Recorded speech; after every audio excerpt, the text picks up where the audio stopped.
Facebookers. So again, thank you so much for your time today. I really appreciate it. So right now we're going to go into the next chapter. And just to give, I already shared about how I am all these accolades, you know, international award-winning speaker, empowerment and motivational speaker, business strategist, leadership coach, life coach, licensed professional counselor. What else am I missing? Author. All of these things that I do. What I am most proud of, by which I do not discount or discredit all the things that I have done over my life, because God has been great to me, to bless me to be able to do a lot of things. What I am most proud of is me being a caregiver to my mom, who has late-stage Alzheimer's disease. And I've learned so much from my mom. That is my heart, that's my joy, that's my star. I love her to pieces. But you would never know, the way that I talk about her, how we never got along growing up. I could not stand that lady, and she could not stand me. And part of it is because, hey, she had all these boys. She did have a daughter. She passed away years before. So she had all these boys. And then I come along, because I'm sure that my mom and dad was like, you know what, let's pray about having another girl. And then finally I come along and made my debut January 28, 1977. And my mom and I, despite the little bumps and bruises along the way, we have became inseparable, especially when she ended up having Alzheimer's disease. I learned so much from her. And the fact is that because I've learned so much from her, I realized that she was imparting in me opportunities to speak my voice. She was teaching me things that I didn't even know that I would end up learning and actually talking about this day. So I attribute and give this as a tribute to her in this next chapter, which is called Give Your Voice. Give back. Understand that when I'm doing the book, I always do like a pickup from the last chapter. So this is how it starts. So again, you'll have to get the book, Facebookers, to know exactly how I start the next chapter. He groped me while taking a picture. Twice. He grabbed the same area. The same area that the male doctor pointed to 10 years before. Where is the human dignity and respect? What makes folk think it's okay to violate others and entirely discount their rights? And why didn't I speak up? Well, I did somewhat. Towards the end of the conference, it was a soiree, and everyone was decked out and snazzy. In the ballroom, I ran into the guy who groped me earlier, and wouldn't you know, someone asked to take a picture of us again. I can't make this up, people. As he prepared to get ready to grab my behind again, I literally grabbed his hand and placed it exactly where it was supposed to go, which was around my waist. I grew tired of his attempts, and my voice within conveyed through my reaction that he was not to touch me ever again. I would direct where his hands go for any future photo ops. He didn't say anything. And he didn't take any more pics with me. Fancy that. Except a group ussy with another woman. I made sure that I took my power right back before the night ended. How would you have handled the situation? I can only imagine who else had to experience that ordeal since and before then. It is important to speak our voices so that others can speak theirs. Remember what I read with Marianne Williamson. However, there are others who do not have a voice to speak. You could be one of them. How do you get your message and your story out? Simple. By giving your voice however you can. I'm about to ask my cousin to be the tissue girl in a second. You know, because I don't have the waterproof makeup on. My dad brought us up to think that we would be famous. As a singer and a guitarist, my dad tried to make my brothers and me the next Jackson 5 or something like that. My brothers would be so jealous of me, haters, because I was the lead singer all the time Yes, I do have a little voice, y'all. I got a little voice. I was the only girl. So it was more like last night in the Pips, really. Around Christmas time, me and one of my brothers, Andre, would sing to seniors in nursing homes. To see these seniors light up with smiles on their faces as we gave our voices was priceless. When you give your voice to those who do not have one, it is freeing and liberating. What's even more exhilarating for me is to give my voice to the very one who had given me a voice since day one. And that's my mom. Her name is Mary. Whew. My mom has such a heart of advocacy for the less fortunate and underprivileged. Thank you. She also has such an amazing, magnetic, electrifying smile that drew everyone to her. She was once a model for Sears, for the Sears department store. Elegant, graceful, beautiful, a little 5'2" little lady. Well, here, because I'm 5'4", well, I got heels on, so she's not here. She has been a friendly, kind, and sweet woman. I know we're in church, I know we don't believe in astrology, that's fine, but my mom was a Libra, and she definitely was all about fairness and justice. If she felt it was unfair, Mom would muster up the courage to give her voice about it. Mom was shy and quiet, but she was kicking down doors in the name of activism during the 70s.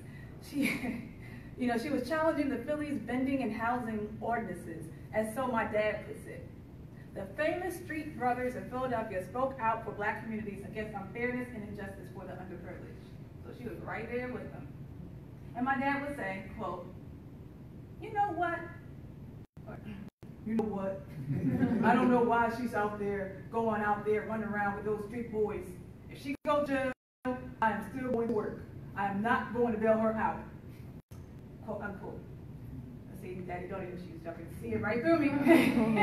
That statement also went for the kids too. I used to always hear him say, "You get in trouble, I'm going to work, I'm going to work." So it's a great thing that we did not, none of us put that rule to the test. I watched my mom give her voice in the name of justice for 30 of my 41 years. If any of my family members spoke out against the other, she stood by that family member. If the same family member then now joins the numbers and speaks out against the next family member, my mom would stand by that family member. Mom respected and protected us all the same. None of us ever went against my mom. We would have lost. We would have lost it anyway.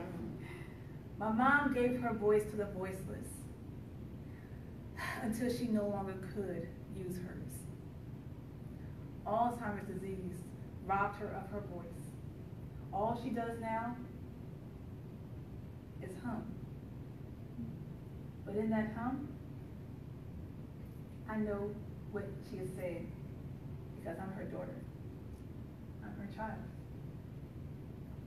As I initially struggled to accept Mom's fate, my pastor said that God built me in such a way that I was going to be her voice. I thought that was a tall order. All that time I was in search of my own voice. Remember, I thought that I lost it. It was robbed from me at 18. I was about to take on the most difficult and most rewarding responsibility I ever had. Holding a woman in my hands who had once held me in hers. I share this with you because I want you to understand the difference between being your voice and being someone else's voice. You have to count the cost of giving your voice and the holistic preparation, that means mind, body, and spirit, it warrants to effectively and efficiently give it.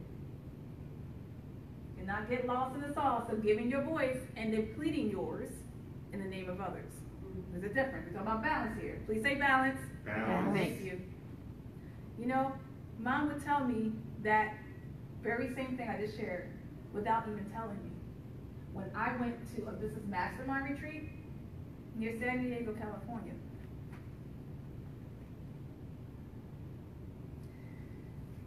whew. conversation, life lessons. I was attending a weekend mastermind retreat in California. It was incredible driving along the highways and seeing the breathtaking scenery. Can y'all see it? The breathtaking scenery. Beautiful mountain views and flat desert lands were to die for. I never noticed any mountains in Philly. It was a treat for me, for sure. We met with our mastermind hosts as they greeted the participants at this gorgeous hotel and had fantastic courtyard and garden. I am very visual. Who's visual? Who's a visual person? Thank you, visual people. Not leading out the auditory folks or the kinesthetic. We all family. And we were stimulated by the surroundings. Well, I was. I enjoyed every moment in this fairy tale land and was very ready to turn this into reality bill for myself. We all shared our expectations of this retreat and what we were willing to do to grow ourselves in our businesses. We also talked about the barriers we faced and how these barriers were holding us back. I participated in something called an Inipi ceremony. An Inipi ceremony is a purification process that prepares individuals for some form of divine intervention as a common Native American practice. Inipi is a term that means to live again, helping us to get into a place of healing. I thought about my mother and how drained I was in caring for her. I had to admit that. I was drained caring for her. I never, ever admitted that because I did not want my mom to feel as if she was a burden to me. This purification process helped me to realize how connected I was to my mom. And with that, I was able to even hear her tell me something while I was in that tent, sweating the toxins away. I know this may sound deep and creepy, but it was as if Mom was spiritually talking to me from Pennsylvania while I was in California. I never wanted to admit to her how I felt for risk she would die. I never wanted to tell her or wanted to admit how I was really feeling for risk that she would die, hearing my concern. I want to share with you what my mom said to me in my spirit. My dear child, I love you, but you have a life. I lived my life. Don't you dare give your life to me. Don't you dare give your life to me for me to live, because you need your life to live. You have a purpose and a calling on your life, and you must fulfill it. I already lived my life. I did everything I wanted to do. I was a mother, a wife, and I took joy in raising you all. I took joy in being a friend. I took joy in being a wife. I went to school. I got my degree. I was able to take care of people all of my life. That is the joy that I had. So, if I were to end right now, I'm satisfied. But don't you dare give your life to me for me to live, because you need your life to live for you. Others are waiting for you to help them live too.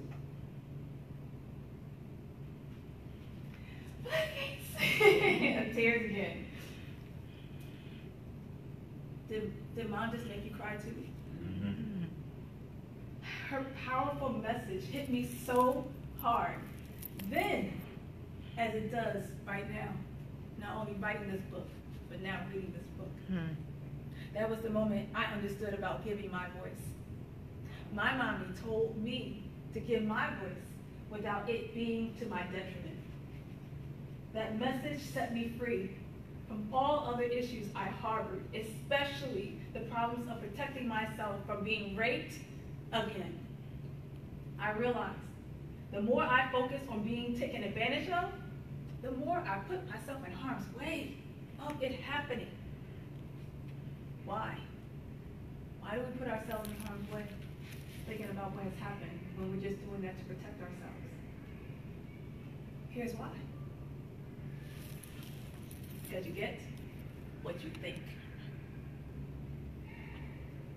I realized I had to stop thinking up those treacherous people who wanted to diminish my value and start thinking up those beautiful people like you all who wanted to add to my value. And since then, those lovely people show up in my life, like Tanya and everybody else, because I made room for my heart and mind for them. Let it go, y'all.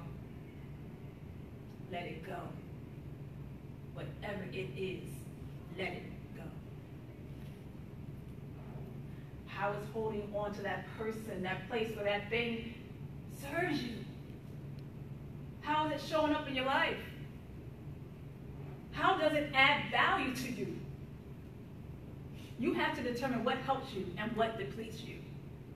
What depletes you, you need to cut it off. Yes or yes? Yes. What adds to you has to be multiplied. Remember, nothing changes unless who changes? You. It is time for you to be in position to give your voice and to help others to live.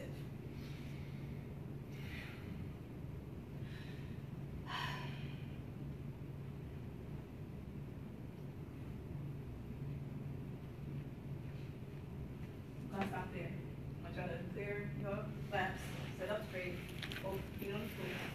I want y'all to be breathing breath with me. You just did this earlier. Take a deep breath in, hold, breathe out through your mouth. Take another deep breath in, hold, slowly exhale out. One more again. Take a deep breath in, hold. Slowly inhale, exhale out. And shake it out, take it out, take it out. See, I know that's even powerful. And again, when I'm sharing my voice, my message, my story, is not for y'all to take this heaviness with you. It's actually just to help to stimulate, motivate to do something, to take action, massive action. Please say massive action. Massive action. Thank you. To take action so that you can have a position to one day, if not today, speak your voice. Yes or yes? Yes. Yes.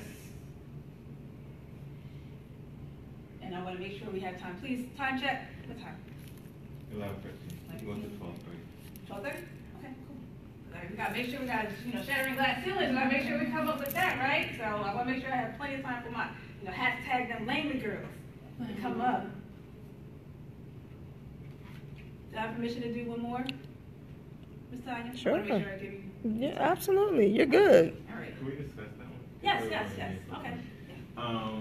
As you read, I just reflected back on my mother-in-law, and I came up with that term because when Monica was taking care of her mom, it was part of me was concerned about her health. She was driving back and forth to New York, and being a husband, sometimes it's late at night because she'll get off of work and drive there, take care of mom, drive back. And it's early, our boys were very young. Two youngest ones were younger.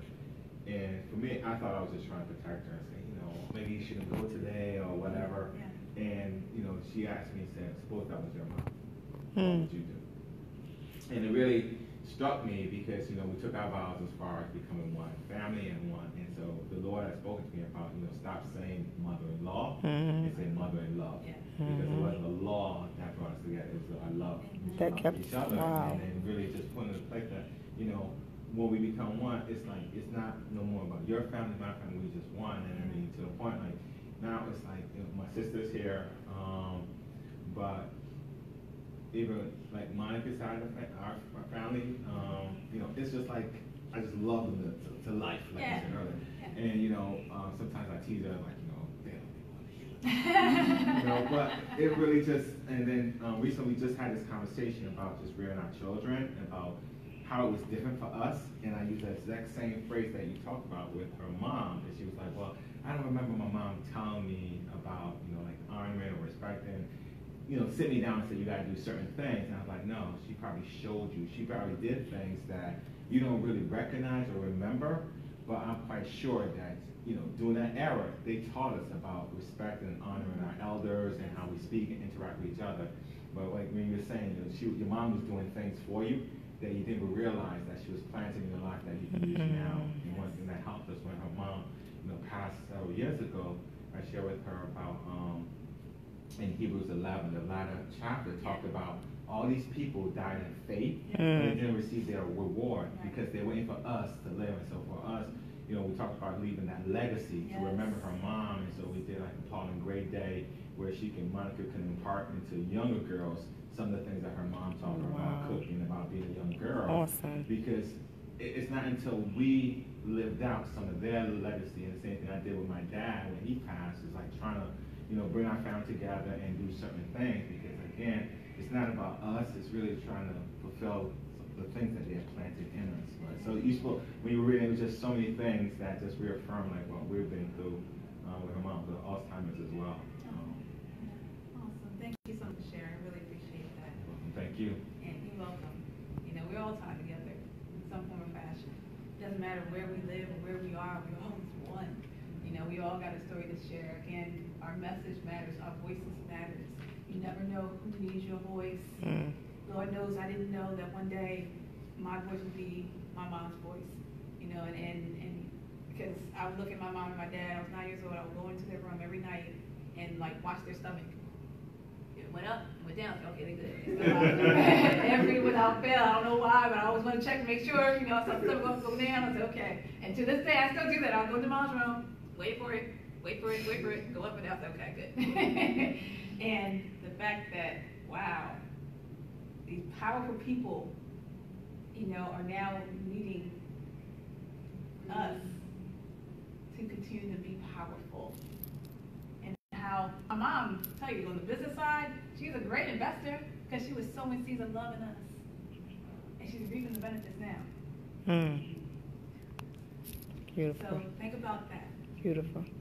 Don't worry about trying to sow and then reap, immediately. Sowing until that harvest is finally here for you to absolutely reap. And it's time for you to speak your voices. Yes or yes? Yes. Amen. All right, so let's go to the last chapter. Now, let me see here. So I'm listening to the Holy Spirit. I'm trying to get the download from Him. And what I'm going to do, this is a powerful chapter. All of them are. That we're going to absolutely have to do the breathing exercise. I am Holy Ghost filled, Christian, all that. Remember that you never know how and what you're going to do or be when you're in a situation. So I want to warn you, for the sake of me reading the chapter, I'm going to be mindful on the words that I use because there are some words, some choice words that I do put in this book. I was tossed with putting it in there because I'm like, okay, because I know all types of people are going to read it. But the truth remains is that if I'm going to be authentic, that is what was said, that is what happened.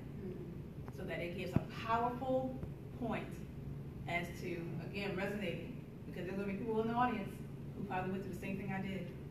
I don't want to sugarcoat nothing. So like I said, I will be mindful of how I read the chapter. But I think that this chapter needs to be read. Okay, so the last chapter I'm going to read, and we'll wrap up, and then we'll bring on Tanya Irby, Langley. Share your voice. That's your responsibility. My narrative. Don't you dare give your voice to me for me to live, because you need your voice or your life to live for you. Others are waiting for you to help them to live. Words from my mom while she was in Pennsylvania and I was in California by way of our spiritual connection. I hope you read the previous chapter to know what I'm talking about. Throughout this process, I have learned how to search, find, get, build, hear, love, show, own, be, and give my voice. Finally, it was time for me to share my voice because this is my responsibility. Anita Hill, for those who can remember Anita Hill, shared this notion in an interview, believing that she had a duty to share what she endured by Clarence Thomas as to prevent sexual harassment from happening to others. When we go through something, we need to share it for preventative measures or preventive measures for others. When we go through something, we need to share it for preventive measures for others. 3 is a charm. We need to go. When we go through something, we need to share it for preventive measures for others. As a counselor, I offered free services to victims' families who have lost a loved one due to violence. That was really something that was true to my heart. During the holidays, I posted free grief and loss services on Facebook for those in need. I shared my voice to help them deal with the pain and trauma and appropriately grieve. Like me, you may have experienced significant trauma that resulted in losing your voice along the way. But understand, when it comes to sexual assault, harassment, or misconduct, you get your voice back by getting your power back. Yes or yes? Yes. Thank you. Rape isn't about sex, but about power, dominance, and control. The way that you get your power back is to what? Speak your voice. Please say speak your voice. Speak your voice. Thank you. But know that it doesn't stop here. Many are stuck in time because of the violators that have happened, the violations. Many are stuck in time because of the violations that have happened and do not know the first thing about speaking their voices. But you do. Yes, you do. They need you to share your voice with them about your traumatic experiences and how you overcame them. You merely didn't go through what you've gone through just for some book deal or a cameo appearance. Rather, you have gone through what you have gone through because it was purposed to happen. How powerful is that? It was purposed to happen. That may be a hard pill to swallow. Believe me, I know. Yet, accept that everything happens for a reason. What are y'all going to do about it? And then you have to look at yourself in the mirror and ask these questions. Did I really share my voice? Did I do all I was to do in sharing my voice? Did it impact a life? Save a life? Prevent anyone from going down the same road I was on? Did I share my voice? There are unsung heroes and heroes out there who haven't had the luxury of sharing their voices to the media because their perpetrators were unknowns. That doesn't make their stories any less relevant, though, just because we go from one hot topic to the next hot topic. You know, at the time of writing this book, the new movement was created by teenage children marching for their lives to protect. My God, when I was in school, I didn't have to worry about gun violence. I did, because I'm from Philly. But, you know, we weren't going at each other. It was targeted. It was like one person did have beef, they're going after that one person. It wasn't somebody that's out of nowhere going after anybody for no reason. Jesus. I digress. The Speak Your Voice initiative is more than one quarter trend or first quarter trend. It is a lifestyle to learning how to indeed speak your voice. I want to share one more narrative with you in hopes that to motivate, to inspire, to empower you to share your voices with others. Warning, what I'm about to share with you is something I haven't shared with anyone. I'm going to be all so transparent here. Except those that were in my harem. I didn't stutter. I was invited to speak in India. I met the most amazing people from all over the world. 108 countries were represented in this powerful women's forum, and it was utterly incredible. Dining with princesses and your royal highnesses and them bearing gifts of gratitude and friendship was mind-blowing. I was no longer still a Cinderella. Again, you have to read the book to know what I'm talking about. The clock struck 12, and nothing happened. I still got my fancy shoes. My dreams turned into realities. After India, I went to another conference to keep the momentum going, but more networking and gaining prospects. On my way to one of the workshops, this gentleman stopped me and asked me which workshop I decided to attend. I told him, and he asked me to follow him instead. He wanted to talk about my business. The gentleman expressed how impressed he was with my appearance and said I was one of the most powerful women he has ever met, next to one other woman or one other person who was disabled. He wanted to know more about me. The gentleman proclaimed to be a self-made millionaire and businessman, and he attended to me the entire weekend I was at the conference. We soon began to develop a budding relationship. A secret one. Initially, as most relationships start out, our relationship was in the honeymoon phase, full of laughter, drinks, dinner, conversations, and sex. It was an outstanding secret love affair. No one pegged us, no one knew. I would travel to meet him, and I would soak up all his knowledge and wisdom. From heated debates to combos that were total turn-ons, we seemed to have been going in the right direction with our relationship. No commitment, no strings attached. Neither one of us were looking for a long-term relationship anyway. If something developed, we were allowing things to happen naturally. Yet something did not feel right. So you have to understand, I'm very perceptive. I'm very discerning. I got that gift. I heard in my spirit, if you continue to be with him, he's going to kill you. Wowzers. Where did that come from? It was something I ate? No. It was something that stayed in the back of my mind, but also something I was willing to test. Why? Because I started to lust for his power. Our honeymoon period was winding down. We argued more over a couple of things. One primary source of contention was my harem. Yes, y'all had a harem. Don't judge. You know, it says in the Bible, don't judge, be not judged. No, it really wasn't a harem by definition, but that is what all men that were part of my dating circle called it. See, I was dating 4 men at the same time. Go sue me. Don't worry though, they all knew about one another.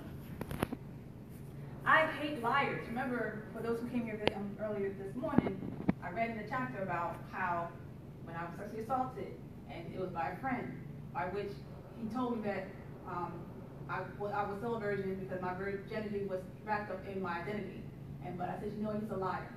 I hate liars. So since then, I hate liars. So because I hate liars, and I was not about to lie to any of them, so I informed each one of them that I was dating at least 3 others. I mean, come on, men do it. Right. Not to single you out. See? Well, you married, so I guess you know you off the market, so. Shoot, men do it, why can't women? I told all of them the rules of engagement, and while they all hated it, they all complied. This particular one, the millionaire girl, didn't like the competition and felt like the other 3 were not in his league. He always wanted me to let them go. However, in fairness, I did not ask him to let go of whomever he was dating. I decided to keep my boy toys. He said, as long as you know where to put your toys away, or when to put your toys away, when you're with me. Okay, that's fair. second source of contention, for the second time, the second source of contention was me saying no to him. He hated the word no. He believed that everyone was subjected to his demands and to do what he tells them to do, including me. You know me. Y'all know me enough to know by now that neither Renee, this is my, around the way name, well, that's my middle name anyway, so everybody knows, Renee or Nene, or Sarah was not about to bow down to him. Can y'all tell that that's kind of like my attitude? I'm not bowing down to people. Name's not Jesus, Christ, or God. That's when it hit the fan again. Our relationship became tumultuous, full of insults, demands, and broken promises. It became a game of who gets who first. It was becoming dangerous. He started introducing S&M conversations when it comes to manipulation, when it comes to sadism, when it comes to, y'all know what S&M is, right? Like you're doing some like crazy off the wall stuff sexually, when it, it has to do with pain and pleasure and all that stuff. Which, for the record, I never complied to, and that kindled his anger the more. Apparently, he wasn't dating anyone else while we were seeing each other. I don't understand how I can get any woman I want. This is what he says. I am prestigious. I'm an overall good-looking guy. I'm a politician. I can get any girl, that's another word, that anytime I want. And I can get certain parts of my body taken care of. But with you, I have to ask for it and not get it. And I ask myself, why am I messing with her, holding out on her, not saying anybody else, and I keep hearing no. It should be evident that I was playing the field and being the dominant man among these men girls. So you have to understand my story. When I lost my virginity that day, when I lost my identity that day, I decided to not be a woman. I decided to be a female because that represents weakness. I'd be like them. I'd beat them at their own game. I became a man.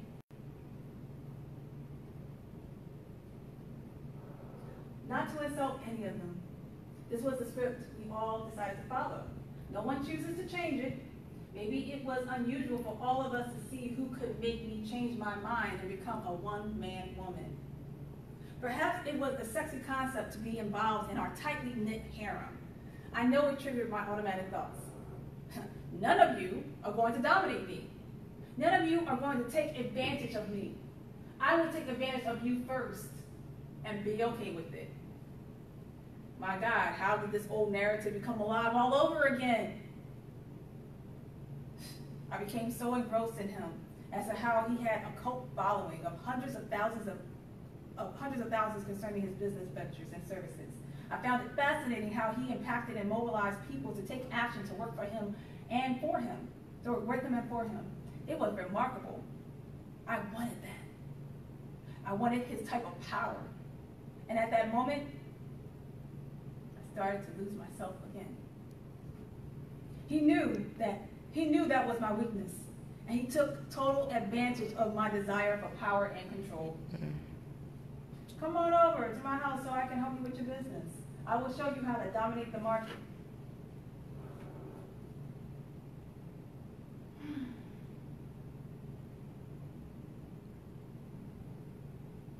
Anita Hill was asked why did she continue working with Clarence Thomas after being sexually harassed. She shared that she thought more about her professional advancement as opposed to anything else. I only focused on dominating the coaching and speaking world at all costs.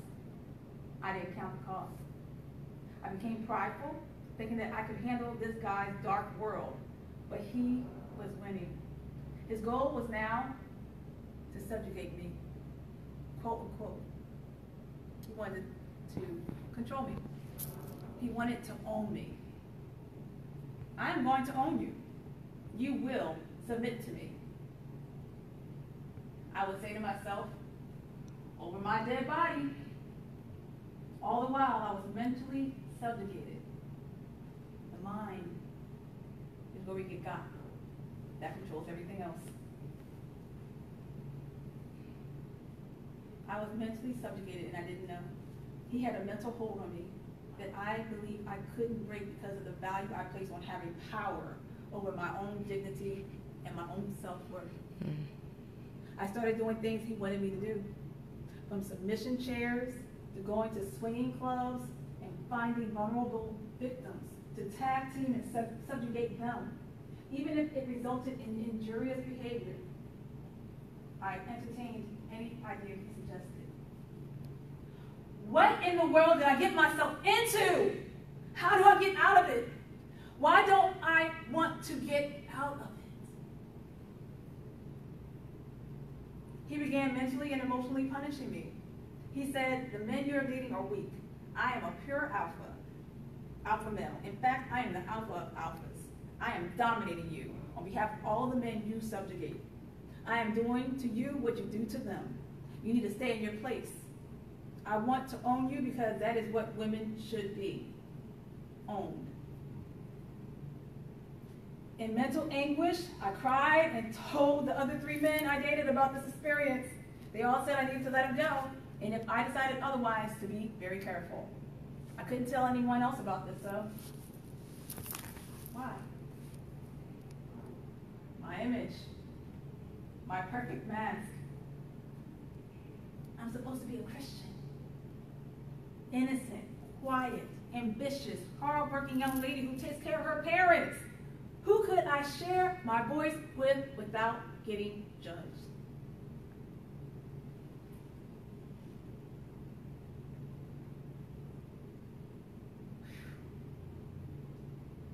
We want to skip down to the last paragraph of this chapter, of this page.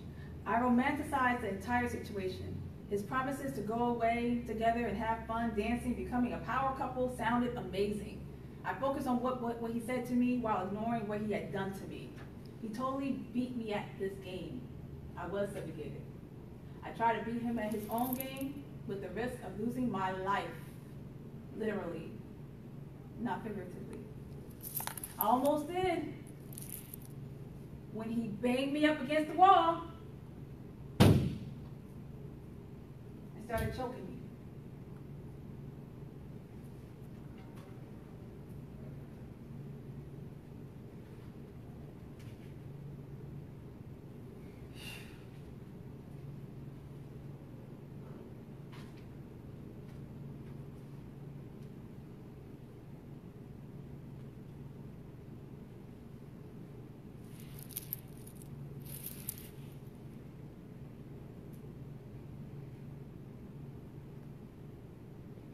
Go to page 192.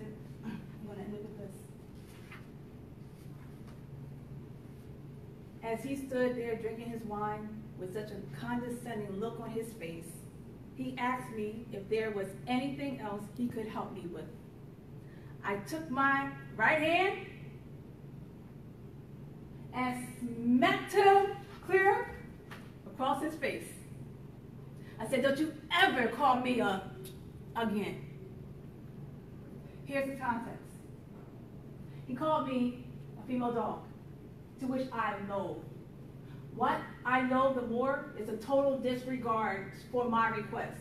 I told him over the course of 2 years, y'all, I was with him for 2 years, to never call me a female dog again. He felt like he used it as a compliment, like, but you're a bad female dog.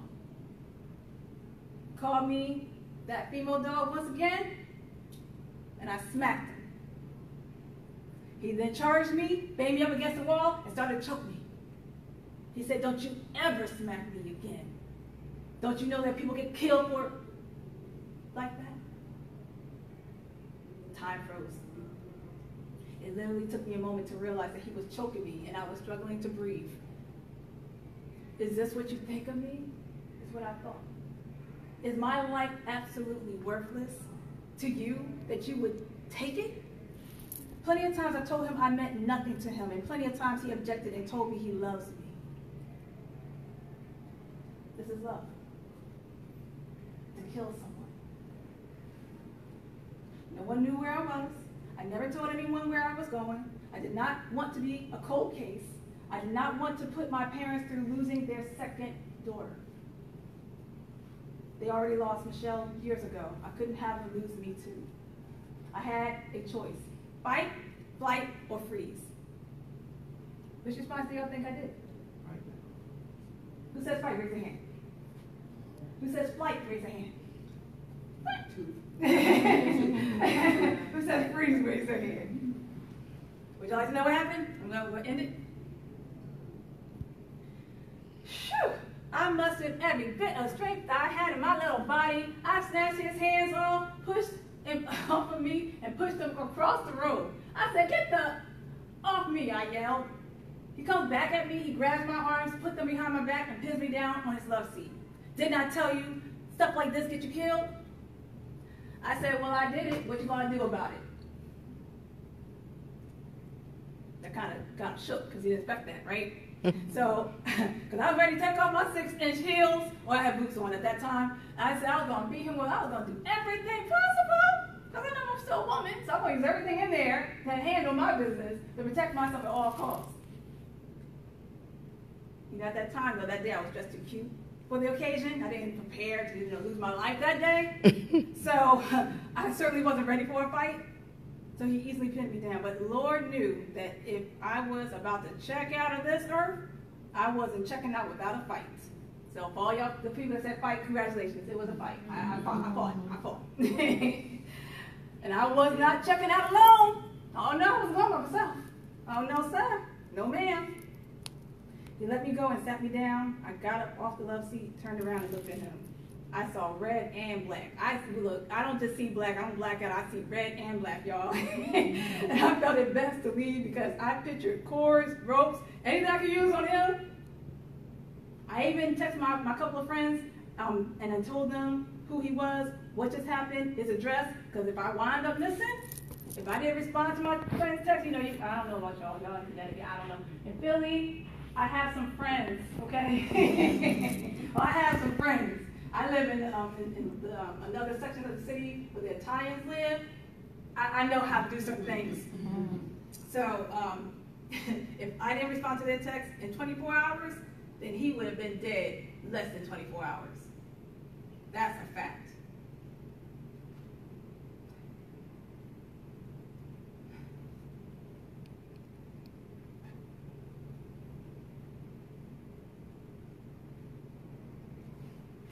I want to go to page 197. Jesus, Lord, thank you. Thank you, God. Thank you. I believe God spared me that day.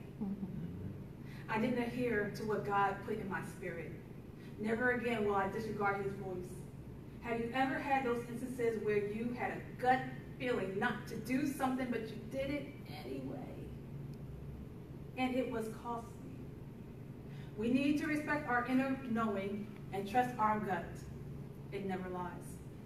I reached out to him one time after that fateful day and another time to talk business, but after that, I realized I could not have any further involvement with him.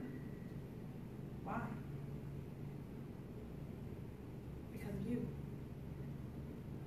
I felt it was my duty to walk and maintain integrity, dignity, and respect for both myself and you. I set examples, and it was hypocritical for me to tell you what not to do, and I do it. My entire being just wouldn't allow me to be with him any longer. The end. I thank you all because I gladly take on this responsibility for sharing my voice so that you too know you have something bigger, beautiful, and beyond you. You don't have time to play games. You don't have time to stay stuck. You don't have time to die in the mess that you've experienced. Use it to your advantage. Build your strength. Build your courage. Build your confidence. Build your voice. Your voice is amazing. It has purpose. It has meaning. It has value. It has importance. That's the reframe. It's time for your rebirth. It's time for you to get out there and share your voice with the world. They're waiting on you. My desire for you to be a great contributor to this world to make it a better place. And I can't do it alone. Many of us are speaking our voices, but we can't do it alone. We need you. You're the missing piece to this puzzle. Together we can soar, rise, and shine together. So I would like for you all to join my Speak Your Voice initiative. Spread the word and share your voices with others for gender equality. it's time for us to call it out and do something different to get different results. This is the best time ever to do it. Hashtag speak your voice.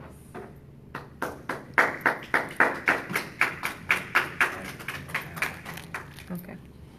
So, thank you so much for allowing me to share my voice with you and my story. As I said, me writing the book